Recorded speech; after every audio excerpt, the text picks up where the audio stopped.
Good evening, ladies and gentlemen, and welcome to this week's Wednesday Wisdom. I'm Dr. Patel with the Diabetes Free Life Group. Before we get started, I just want to remind everybody what we talked about in the beginning of the new year. And we said, hey, your body is designed to heal, and you can make a comeback. 2025 doesn't have to be more of the same, the downhill slide that unfortunately most diabetics are going to go through. No, that doesn't have to be you.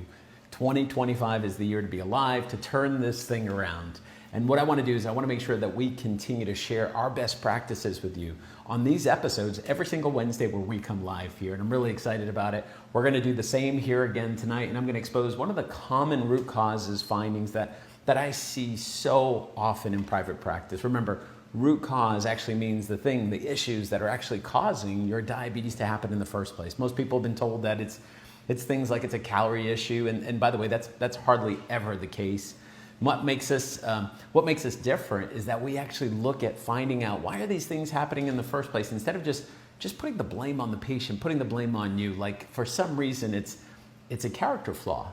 Like it's a character flaw that you just don't want to live a diabetes-free life. Nope, not in 2025. That's what this is all about. So today, what we're going to do is we're going to look at a common finding, a root cause to diabetes, and this thing is called arsenic accumulation. Yes, arsenic toxicity. I definitely know that this sounds like it's something from a mystery novel, but guess what? You'd be correct. Arsenic is something that you need to know about, especially when it comes to your blood sugar, your overall health. It's a toxin that literally is sabotaging so many people's health without even them realizing that that's the case. Most people think that fatigue is normal as you get older. Most people think that joint pain, inflammation, the cognitive decline, feeling like you're more forgetful, it's just something supposed to happen over time as you age.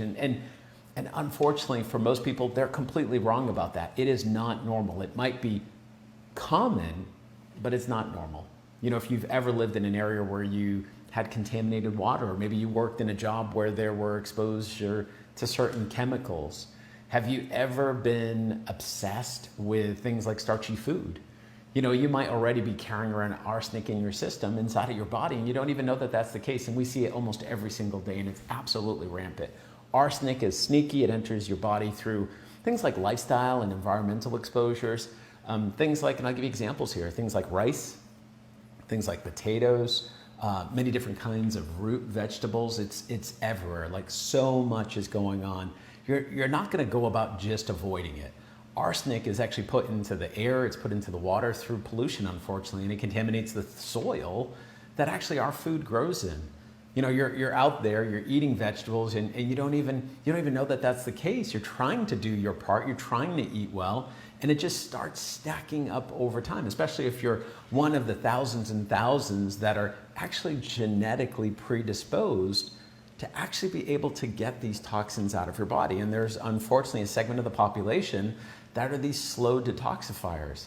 And you guys are most susceptible to these kind of issues. And it just piles up over the years and it just accumulates over time.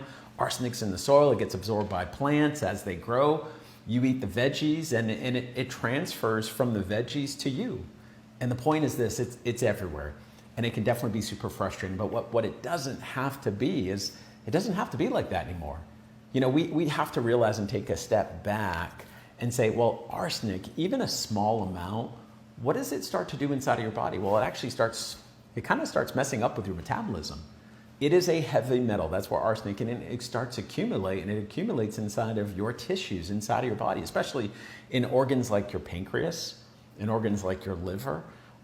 Arsenic disrupts the normal function of your body, the ability to be able to actually produce insulin. Insulin sensitivity starts happening. It absolutely starts crushing these little engines inside of your body, inside of your cells, and these little engines are called mitochondria. Without your mitochondria working appropriately, you're not doing good. Kind of like the heavy metals that we've been recently talking about over these last couple of weeks here, and it starts kind of like grinding the gears inside of your body, inside of these cells, and it's like, I guess I would say it like this, it's kind of like sand in an engine. We never want sand in our engines, right? And I see this on toxicity panels that we run, and we see them almost every single day. A lot of patients don't even realize that the tiredness, the diabetes, the high inflammation, they can directly be linked back to these types of toxicities. Arsenic is what we call a diabetogenic compound, We've talked about diabetogenic compounds. These are chemicals, these are compounds that actually cause diabetes. How many of you are showing up at your endocrinologist and they're actually telling you, hey, there are things that you might be exposed to that are actually leading to your diabetes? Probably not many. You know, the medical literature is out there and they know this. Toxicologists know this. It's very, very clear. Arsenic is an inflammatory driver. If you have diabetes, these are super important to keep track of. Things like heart disease, which end up taking what? 66% of all diabetic patients, it takes their life. Why? Because this is an inflammatory condition. It's not just aging, folks. Toxins wreak havoc and nobody is looking. Modern medicine isn't looking, yet modern medicine knows it's out there. You know, the prescription after prescription model that many of you are stuck in, they're not looking to get rid of these problems. They're not looking to try to figure out why these things were happening in the first place. So what happens over time is we got to start looking at things a little bit more granular. You know, arsenic is particularly damaging when we talk about the metabolic system for diabetics because it affects the mitochondria, like I just mentioned, these little powerhouse cells. You know, these powerhouse cells, what do they do for you? They keep you alive, they provide energy. You know, when arsenic actually starts to bind, it starts to affect the mitochondria, it actually blocks your ability to actually produce energy. And then that's why so many diabetics are tired. And the tired that you feel right now is relative to the tired that you felt yesterday. And it's not relative anymore to the tired that you felt a month ago or a year ago because you forgot how tired you were back then. And you kind of get used to it. You kind of get used to being stuck. You know, in a body that these things are happening to, it starts to contribute to insulin resistance over time. And when you have insulin resistance, what is that going to do to your blood sugars? It's going to raise your blood sugars over time. It just drives it up. Inside of tissues, what does that cause? It causes things like systemic inflammation, which just makes everything worse because now your body on the inside, the cells, the organs, the tissues, they're driving up inflammation. And why are they driving up inflammation? From these diabetogens that we're talking about here. Things like these insulin resistance, the mood swings, depression-like symptoms that so many diabetics go through. And it could be like carrying like heavy weights all day. You know, talk about being fatigued and out of breath and always trying to keep up. Like I hear this all the time. You know, we hear it. This is kind of the way you feel and you just feel like, well, this is just the way it's going to be. And the natural excuse is just to say, well, you know, I'm not getting any younger. And we kind of push off on it and we say it's age, not realizing that there's so many other things. Because if you really think about it, whether you're 54, 64, 74, let's say you're 54. I guarantee you there are people who are running circles around you who are 54. If you're 74, I guarantee you there are people running around circles from you who are 74. We got to look at this and take a step back and say, why is it there in the first place? You know, the med after med trying to do what? It's just trying to suppress the blood sugar symptoms. It's not trying to get to the underlying reason why you have the blood sugar problem in the first place. I know they keep telling you it's always diet, it's always diet, it's always genetics. They keep telling you the same things over and over again. Well, if they were right, wouldn't they be able to make this diabetes thing problem go away? Maybe they're not planning on making it go away. That's a story for another day that we'll talk about before the end of the session here tonight. Yes, high blood sugar, and I want you to hear this. High blood sugar is a symptom. It's a symptom always of some other kind of problem, and it's a symptom to let you know, hey, there's a problem here. Like if your foot hurts, do you just keep popping Advil? Or do you take your shoe off and take a look and see, well, maybe there's a rock in my shoe? Listen, this is critical here because it helps you understand this part. You know, I find that most patients I get to speak with have never been tested. They've never been tested for things like arsenic or any really other drivers of disease. No, they've been tested. They do basic testing to find out, well, what medication am I supposed to give you today? And it's a simple chart that all doctors follow. Everyone is taught the exact same thing. If your A1C is between here and here, they give you this medication, right? Patients aren't being tested because they're not looking to try to figure out where this problem is coming from. And listen, I'm not opposed to medicines if the medicines would make this problem go away, but it's not, right? And they just tell you we just can't get rid of it. And yet their own medical literature actually tells us that diabetes is preventable, it's reversible, and it's treatable, right? But what happens is this, they keep telling you and giving you these drug dosages over and over and over again. Doc's just looking on how much medication should they be giving you, how much of a particular drug are they going to be giving you, not why you need it in the first place.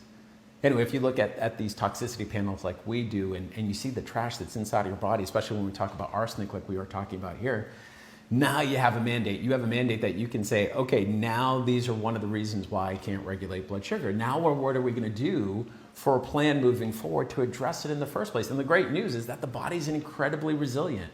Even if you've been living with arsenic for years, with the right kind of approach, you can change things. Now that approach has to be customized for you because there's no two yous out there. But I want you to remember, you were made to heal. Remember, 2025 is the year to be alive. I've had patients make incredible comebacks. Better blood sugar, absolutely, without question. Better energy, less weight, less fatigue, generally feeling like they're not being poisoned from the inside out anymore, feeling like themselves again, being able to do things with their family that they haven't been able to do for such a long period of time because they've been so tired. The neuropathies going away, the erectile dysfunction, the kidney issues, the cardiovascular complications, no more napping in between the taking your medications, energy full again. Arsenic, like we're talking about here tonight, arsenic is one of the worst offenders that I wanted you to be aware of. It causes metabolic damage. It's diabetogenic, causes diabetes. It's obesogenic, it causes obesity. Now here's something else I want to tell you. A lot of these things that I've been sharing you recently are also known to be carcinogenic. Those are cancer-causing agents. There's a reason you're not supposed to eat these things in the first place, but these subclinical, we call them subclinical accumulations over years and years and years, and it starts to build up, it starts to pile up, and it wreaks havoc with your health. Why is the incidence of cancer increasing over time? Why is the incidence of diabetes increasing over time? There's always a reason. We just got to play detective. It's the same kind of question that I've been asking all year. What's inside of your body that's not supposed to be there? And I want you to have that information as well. What diabetogens, what obesogens, what toxins have you been exposed to that your body may not be able to actually detoxify and get rid of, because maybe you have a genetic susceptibility actually to be able to get rid of these things in the first place. When you start taking the right steps, the crucial part of regaining your health, your longevity, it all starts happening. In just a few days, few weeks here, really, to be honest with you, we're going to be launching our next masterclass. I am super excited about that class. We have been putting a ton of new information that I want to expose you to. Obviously, you guys get a taste of that here every single Wednesday. But I have been back in the lab, so to speak, putting things together for you to make sure that we give you all of this cutting edge information that shows you how to live a diabetes-free life again. This is the place where you can learn more about what I'm sharing with you here. This is a place where many of the patients that we've worked with over the time, they can actually put a finger on actually seeing exactly what's wrecking their havoc and wrecking their health in the first place, right? It is a free masterclass. Make sure you get registered for it. Do not miss out. It is going to be February 24th, Monday, February 24th. We're going to be going live, so make sure you get registered for it. We're going to host it right here in our private Facebook community. I'm going to lay out all of the strategy, all of the pieces for you, piece by piece, so you can have it. Your health is absolutely waiting for you. Let's make this happen. Again, let's make this year, 2025, the year that you just walk away from diabetes. Until next time we see you, blessings to all.